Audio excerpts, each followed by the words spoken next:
Hello, बच्चों. Let us read the question. The question says the primary valence of the metal ion is satisfied by A. Neutral molecules, B. Positive ions, C. Negative ions and D. All.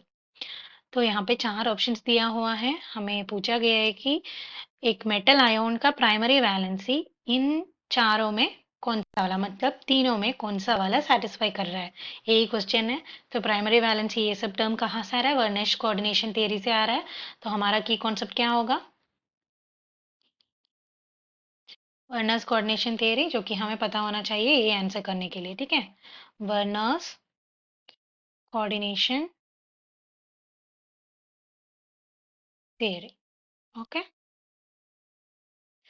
तो according to Werner एक central metal atom का और central metal ion का कितना होना चाहिए? दो prime valencies है, एक है प्राइमरी वैलेंसी, एक सेकेंडरी वैलेंसी. तो सेंट्रल मेटल एटम लिख देते हैं.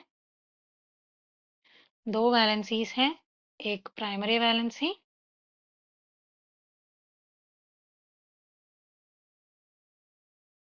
एक है secondary valency.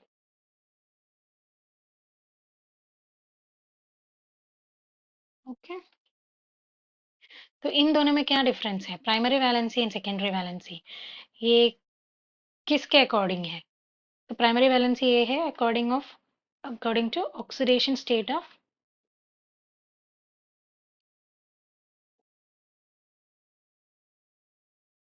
Metal.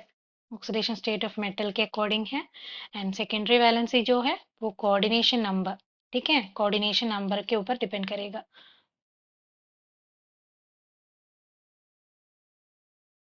Coordination number मतलब क्या है? एक मेटल मेटल क्या है, एक लिगैंड के साथ बॉन्ड करता है, एक नहीं, मेटल का जितना कोऑर्डिनेशन नंबर है.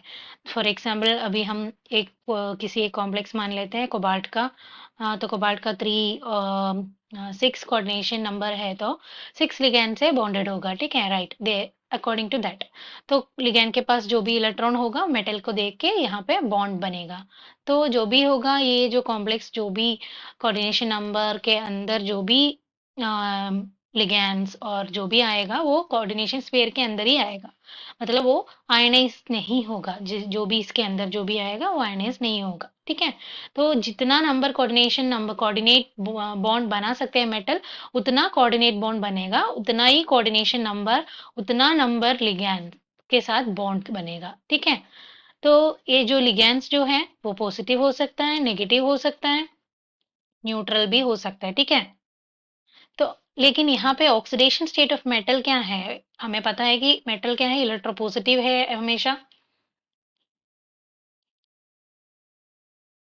उसको न्यूट्रलाइज करने के लिए, इलेक्ट्रोपॉजिटिव मेटल को न्यूट्रलाइज करने के लिए जो भी आयोन्स जो भी आएगा वो क्या होगा? नेगेटिव चार्ज का होगा, राइट.